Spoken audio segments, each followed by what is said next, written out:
El campo de Gibraltar vivió una guerra civil muy corta y una represión franquista muy larga. 5 de las 7 poblaciones de la comarca quedaron muy pronto en manos de los sublevados contra el gobierno legítimo de la República. Puede decirse que en ellas no hubo guerra. La importancia estratégica del estrecho de Gibraltar hizo que los sublevados tuvieran como objetivo controlar Algeciras desde el primer momento. Situada en la orilla norte del estrecho, Algeciras era uno de los puertos a los que iban a llegar las tropas africanas que, según los planes de los golpistas, debían marchar con rapidez hacia Madrid.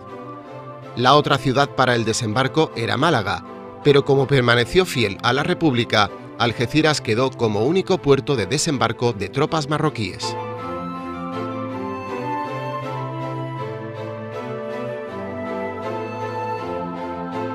La comarca del Campo de Gibraltar es una comarca singular en el contexto de la guerra civil.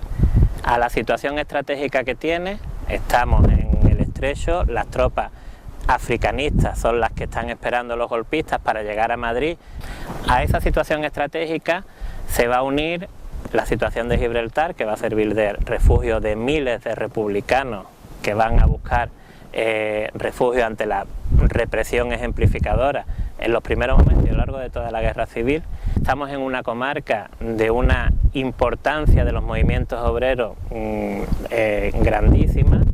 Es la Andalucía anarquista, la Andalucía de los sindicatos de la CNT. También tenemos que señalar que estamos en una zona que quizás es la más importante de España en cuanto a número de logias masónicas y de masones. La masonería, desde la dictadura de Primo de Rivera, se va a comprometer en una transformación de la sociedad.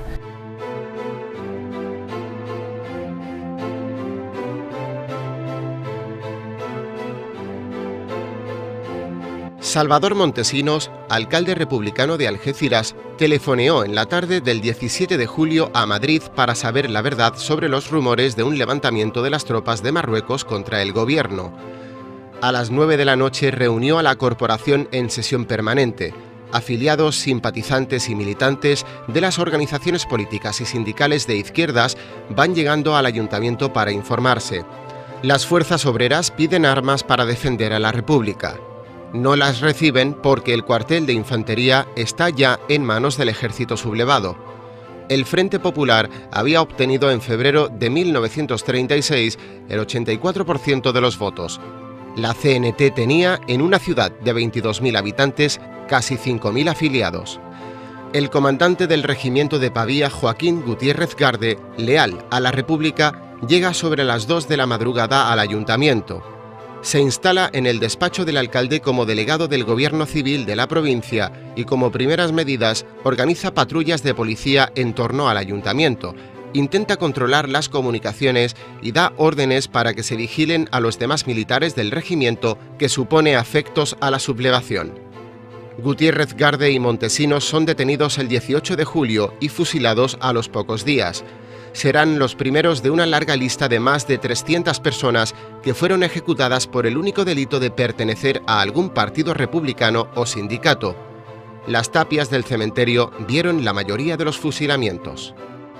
El trayecto venía desde el centro de la ciudad, desde el cuartel de escopeteros, famoso y dramático en esta ciudad, y lo bajaban aquí por la playa de los Ladrillos, venían en un camión, la parte trasera, venían amarrados a la espalda para que no se escaparan, y lo traía aquí a la pared sur del cementerio, que es la pared esta que estamos contemplando. Entonces aquí lo ponían en fila y desde la batea de este camión, pues lo enfocaban, le encendían un foco y lo iluminaban y procedían a ametrallarlo. Una vez que lo habían ametrallado, los falangistas, los mismos que lo habían traído, sin juicio y sin nada, sin darle ninguna oportunidad de defensa a estos pobres republicanos, lo que hacían era que procedían a darle el tiro de gracia, para cerciorarse de que estaban muertos. Al día siguiente, las familias de aquí de Algeciras, que sabían que tenían sus hijos, padres, hermanos, hermanas, detenidos en el cuartel de escopeteros, donde sabían que estaba allí porque les tenían que llevar de comer y de beber, ya que no les daban ni comida ni agua, a los detenidos. Lo que hacían era que venían aquí por la mañana y se avisaban unas familias a otras, desgraciadamente, para decir: he visto a tu hijo, he visto a tu padre, he visto a tu hermano, está muerto, está allí.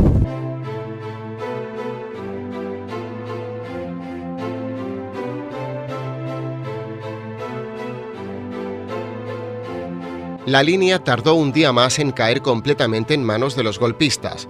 El 90% de los votantes de febrero del 36 lo había hecho por el Frente Popular. La influencia de las organizaciones de izquierdas y de la masonería había calado en buena parte del ejército y de la población. Algunos jefes y oficiales del cuartel de Ballesteros se ponen del lado de los traidores a la República. Otra parte de los oficiales y los sargentos y suboficiales se mantienen leales. Ellos frenan el golpe, detienen a los golpistas y los ponen en la frontera de Gibraltar. El cañonero Dato, unido a los sublevados, torpedea el cuartel en la mañana del 19 de julio. Causó desperfectos materiales en el edificio y también en el ayuntamiento y en un colegio cercano. Tropas llegadas desde Algeciras entran por la tarde en la ciudad para sofocar la resistencia de los leales a la República. Hubo tiroteos, del que resultaron varios muertos y heridos. Frente al cuartel, la población civil recibe con hostilidad a los regulares venidos de Algeciras. Los sublevados no dudan, disparan a la población desarmada y provoca decenas de muertos y un elevado número de heridos. Un gran número de personas huyó a Gibraltar. Comenzaba también en la línea un verano de ejecuciones, muerte y terror. Centenares de personas fueron fusiladas.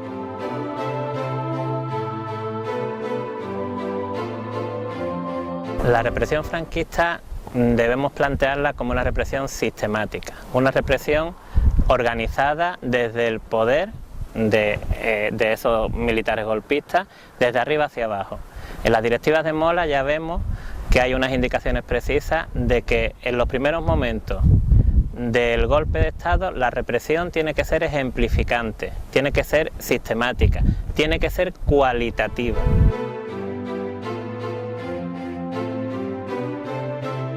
San Roque era la tercera ciudad en importancia de la bahía de Algeciras. Su guarnición militar, compuesta por una compañía del 2º Batallón del Regimiento Pavía 7, se puso también del lado de los golpistas. El mismo 18 de julio empieza la represión de concejales, maestros, afiliados y militantes de organizaciones obreras y republicanas. Pero el 27 de julio una columna de milicianos llega desde la provincia de Málaga. A su paso por el Valle de Guadiaro, recluta a más jóvenes socialistas y anarquistas. Al acercarse a San Roque, son casi 2000 personas. Detienen y fusilan a 6 personas que habían apoyado el golpe. Recuperado el poder, las tropas franquistas comienzan los fusilamientos que, en pocos días, acaban con la vida de más de 100 personas. La educación fue la niña bonita de la República. Los gobiernos progresistas del primer bienio consideraron a la educación como la base fundamental de la transformación social, económica y política que querían hacer en España. Esto chocó con los intereses de la oligarquía y sobre todo de la Iglesia Católica, que en este momento era la única que tenía el monopolio de la educación, sobre todo en secundaria. No es de extrañar pues que después de la sublevación militar, el 18 de julio, y solo un mes después, el 19 de agosto, ya hubiera un primer decreto de depuración contra los maestros y profesores de enseñanza secundaria, aunque el decreto definitivo es del principio de noviembre. La media de profesores depurados en el campo de Gibraltar y sancionados fueron 27%, 9 puntos más que Cádiz, que es del 18%, y por encima de la media nacional, a un nivel de poblaciones como Barcelona o Madrid, que estuvieron todo el tiempo en el bando republicano de la guerra. En aplicación del bando de guerra fueron fusilados al menos 3 maestros en el campo de Gibraltar. Uno en Algeciras, otro en San Roque y una maestra en la línea. Además, una serie de maestros tuvieron que huir porque su vida corría peligro. Casos más conocidos son el de Daniel Candel en Algeciras o el de Amador Mora en Tarifa, maestro y además alcalde de la ciudad, que huyó ante la llegada de las tropas nacionales a la ciudad, siendo su familia la que sufrió la represión del bando sublevado, muriendo su mujer y 2 de sus hijos. Aparte, hubo una serie de maestros que pagaron largos años de su vida en la cárcel, por simplemente haber defendido la educación dada desde la República. Controlada toda la bahía y el puerto de Algeciras, las tropas sublevadas se interesan ahora por apoderarse de las poblaciones vecinas al ferrocarril Algeciras-Ronda y del resto de la comarca. La Almoraima cae el 21 de julio, Los Barrios el 23 y Tarifa el 24. Su ocupación sigue un mismo esquema. Columnas militares salen al amanecer, entran en los pueblos sin apenas resistencia, destituyen el ayuntamiento, nombran comisiones gestoras, clausuran sindicatos y partidos y dan instrucciones para comenzar la represión con el fusilamiento de los llamados desafectos al nuevo régimen. Sus columnas están formadas por batallones de infantería, de regulares, guardia civil y falangistas y requetés. Falange apenas sí tiene afiliados en los pueblos, pero son ellos quienes señalan a qué personas hay que eliminar o detener, dónde viven o dónde pueden estar escondidos. ¿Y de otra guerra? Ahora, mi padre era anarquista. Yo las cosas las digo como son, ¿eh? Si hay derecho y no, eso lo siento, no, yo digo la verdad. Y entonces, pues, resulta de que venían por ahí, en un sitio ahí, la parte esta de Argentina, que dice la sierra del Galeón. Ahí después mi padre se metió y como pudo mandó una razón, porque vinieron para despedirse de nosotros, que se iban, lo buscaban en los alpiles de las pajas en la acera, lo buscaban para matarlo. Él vino en el 39, vino, cuando terminó la guerra, y lo cogió uno, y lo vio, que ya muerto también los barrios, murió pescando una tinaja. Sí, murió pescando una tinaja. Y ahí tenía malas entrañas. Y lo denunció, que lo trajeron a Algeciras al copetero, de ahí lo llevaron al puerto, y del puerto lo llevaron a un destacamento de grafita a Bizarra, a la provincia de Huesca. Hasta el 13 de marzo del 44, con 3 penas de muerte. Con 3 penas de muerte, que mi padre no había sido nada. El tío que denunció a mi padre fue el que sacó en los barrios a San Isidro cuando sacaron de la iglesia y lo llevaba, metió eso yo por lo más sagrado. Lo llevaban, tío, la cabeza de San Isidro, amarrada con el caballo, que iba de un lechero que iba con leche allá al campo. Y le dice mi padre, chiquillo, ¿dónde vas con eso? Que ese día mañana pues tenés aleo. Ah, que le estoy enseñando la tarea. Y el hijo de la gran puta, perdón, la palabra, fue el primero que se vistió de fuera de los barrios. ¿Qué le parece a usted?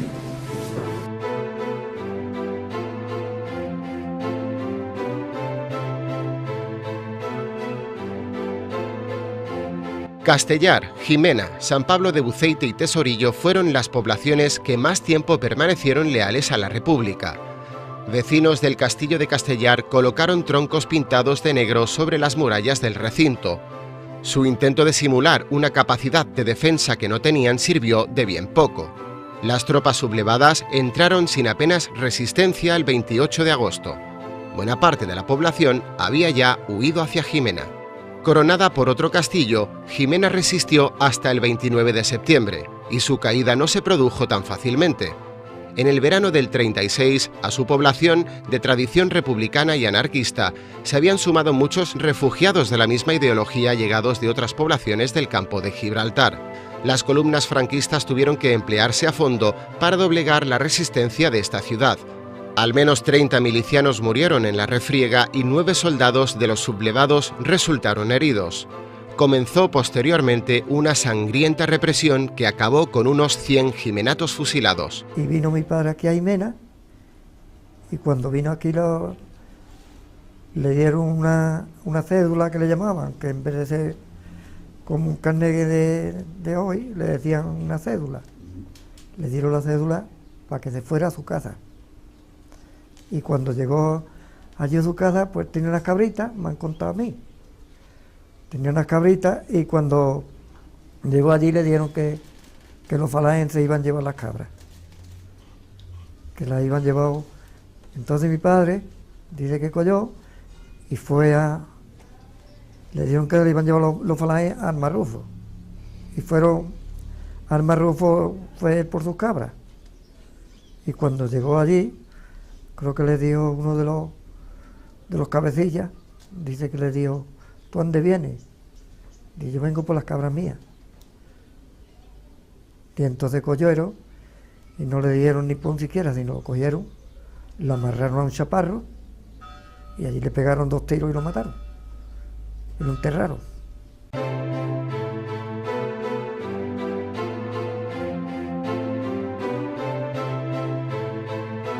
Además de la incursión en San Roque, el gobierno republicano hizo otros 2 intentos por reconquistar terreno en el campo de Gibraltar, el bombardeo de Algeciras y la ocupación de la estación de trenes de la Almoraima.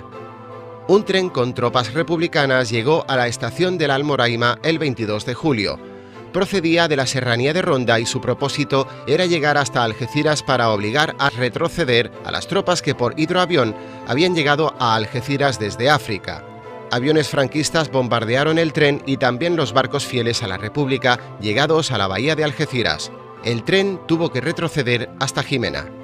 El 5 de agosto de 1936 llegó a Algeciras el llamado por los franquistas Convoy de la Victoria. Fue el primer gran desembarco de tropas africanas llegadas en buques desde el otro lado del estrecho.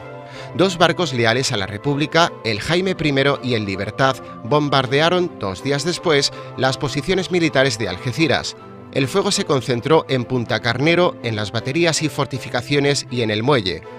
Algunas casas cercanas a la plaza de abastos sufrieron daños. Detrás del Hotel Cristina se produjo un gran incendio.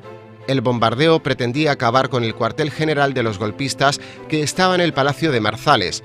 No hubo víctimas entre la población de Algeciras. Los grandes destrozos causados sirvieron de poco. A mi casa no podía ir. Mi casa estaba bloqueada por la policía de la Guardia Civil. Me buscaban, como se suele decir, con lupa. Yo traté, porque mi sitio, entendí que mi sitio como trabajador y como hombre de izquierda estaba en la zona republicana. Ese era mi concepto. Ahora, ese era mi deber, pero si me quedaba, pues me fusilaban. ¿Me comprende? Eso estaba marcado. Entonces yo terminé por estar allí el mejor tiempo posible, a ver si podíamos hacer algo.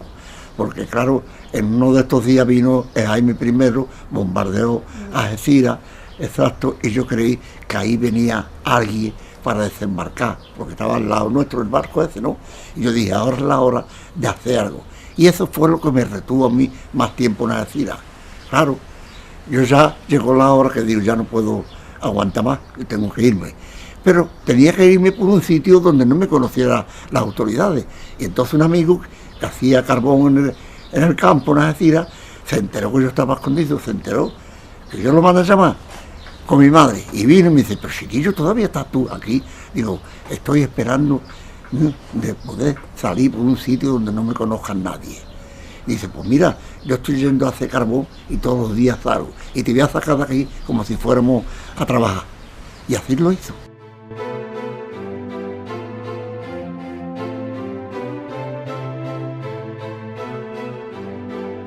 La proximidad de las tropas sublevadas tenía siempre en cada pueblo una misma respuesta: la huida de cientos de personas. Las noticias de la crueldad de la represión franquista y del salvajismo de las tropas moras hacían a las familias buscar refugio en zonas de dominio republicano más al interior. Buena parte de algecireños, barreños o sanroqueños acabaron al final en Jimena, último pueblo de la comarca en caer. Otros muchos llegaron a Estepona, Marbella o Málaga. Y cuando estas ciudades iban cayendo, la huida continuaba. Así, muchos llegarían a Almería, Cartagena, Valencia, Cataluña y bastantes terminarían en el exilio. Gibraltar fue también una puerta de escape para miles de personas, no solo de la línea, sino de otros lugares de la comarca. Gibraltar levantó en el istmo un campo para los refugiados. Las tiendas de campaña sirvieron para alojar a la multitud huida. En algunas de ellas, las que habitaban sindicalistas o dirigentes de los partidos de izquierdas, los británicos colocaron micrófonos ocultos para hacerse con información que luego pasaban a las autoridades franquistas. Los dirigentes gibraltareños apoyaron sin fisuras el alzamiento militar, mientras que la población trabajadora, en su mayoría, apoyó al régimen republicano y a sus refugiados.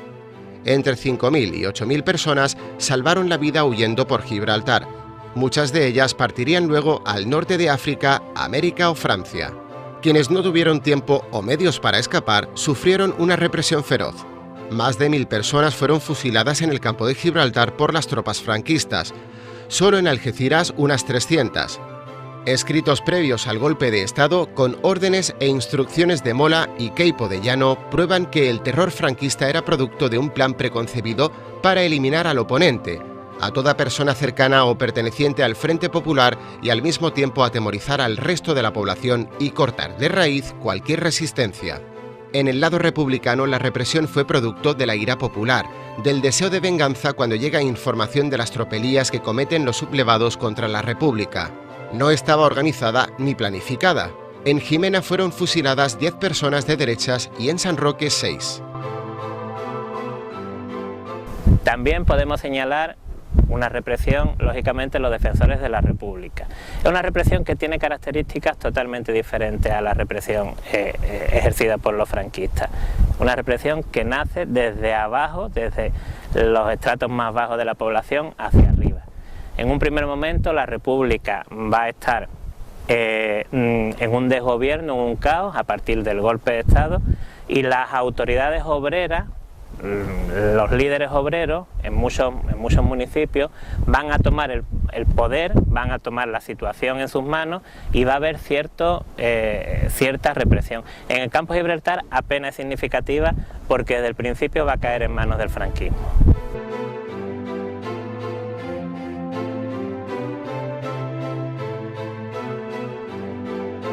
El campo de Gibraltar fue además escenario de otro fenómeno represivo singular: los batallones de prisioneros. Más de 15.000 presos trabajaron en un régimen que podemos llamar de semiesclavitud entre 1939 y 1943 entre Conil y Castellar. Su objetivo: hacer una red de carreteras y fortificaciones que permitieran controlar el estrecho y conquistar Gibraltar y entrar en la Segunda Guerra Mundial del lado alemán con una posición de fuerza. Pasando hambre, falta de higiene, hacinamiento y soportando malos tratos y vejaciones, miles de presos del ejército vencido construyeron una red de búnkeres, nidos de ametralladoras y carriles y carreteras que aún hoy se conservan y que sirvieron de bien poco. Las obras acabaron justo cuando los nazis empezaron a perder la guerra. Franco abandonó el plan y dice ante la opinión pública internacional que las obras de fortificación eran meramente defensivas y no ofensivas. Allí detrás del huerto estaban trabajando los prisioneros de la República, haciendo las carreteras que ahora existen. Y como allí había un huerto, nos detuvimos porque había uno de los soldados que le decían el Rubio, lo conocíamos por el Rubio, que no era republicano ni prisionero ni nada, uno de los soldados normales que prestaba allí el servicio. Y había llegado y había entrado en el huerto de aquella gente, de ellos mismos, y se llevó unas patatas o papas. Y lo pillaron. Entonces 2 sargentos le obligaron a que se las comiera. El Chavea fue y hizo para limpiar las patatas. Dice, no, te las comes como las has robado. Entonces, claro, él fue a quitarle en segunda intención de quitarle la tierra. Entonces le dieron con un palo, una vara de membrillo, tenía una cada uno de los 2 sargentos, le dieron un barazo. Que te las comas crudas, le gritaron, como son, llenas de tierra, y si no, no me las has robado. Total, que allí ya empezaron a insultarlo y a darle palo, y ahí sí estuvieron por lo menos media hora. Ya el Chavea caía al suelo, echaba sangre por todos lados. Vamos, por todos lados me refiero a la oreja, a la cara, a la boca. Claro, porque la ropa caqui que gastaban entonces por dentro en el cuerpo no se le veían los palos, pero en la cabeza, la cara, las manos, sí. Y ya caía al suelo y ya no podía sostenerse de pie. Y fue una tremenda paliza.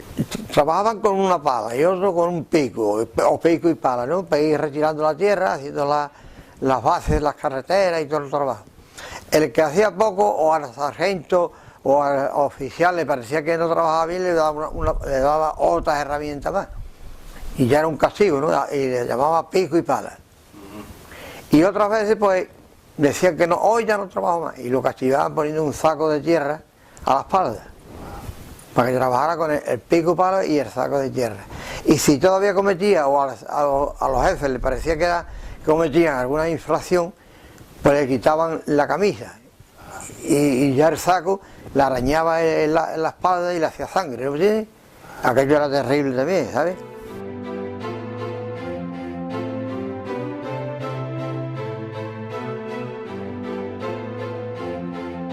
Acabada la guerra civil, muchos militantes de la CNT, el PCE y otras organizaciones de izquierdas continuaron la lucha en la sierra. Guerrilleros antifranquistas poblaron los montes desde los barrios hasta Cortes y Ronda, al menos hasta mediada la década de los 50. Fue una lucha desesperada que no acabó ni siquiera cuando fue evidente que las democracias occidentales, los aliados vencedores en la Segunda Guerra Mundial, no iban a provocar un cambio de régimen en España. Aún en 1949, comunistas y anarquistas constituían en la Sierra de las Cabras el Estado Mayor de la agrupación guerrillera Fermín Galán. Bernabé López Calle, el comandante Abril, o Pablo Pérez Hidalgo, Manolo el Rubio, son algunos de los nombres de los cientos de hombres que anduvieron en la sierra. Su lucha era justa: recuperar para la civilización un territorio que, como toda España, había caído en la barbarie totalitaria. Recuperar el afán de modernización, justicia social y libertad que la República, con sólida base social en el campo de Gibraltar, había intentado desarrollar. Aquellos guerrilleros no vencieron, pero sus razones convencen. Siguen convenciendo hoy, más de 70 años después. Los maquis que cogieron ahí la frontera, recordará eso, ¿no? O no lo recuerda, los maquis. Y eso nos entusiasmó y estábamos en contacto. Estábamos en contacto, en realidad, preparando la cosa por si acaso España era liberada y podíamos hacer algo. Esta era la realidad. Ahora, nosotros, nuestra labor, así lo teníamos, no estábamos de acuerdo con atentar contra nadie ni nada de estas cosas, eso anulado. Ahora, orgánicamente sí estábamos tratando de formar los cuadros sindicales. Yo miedo no tiene nunca.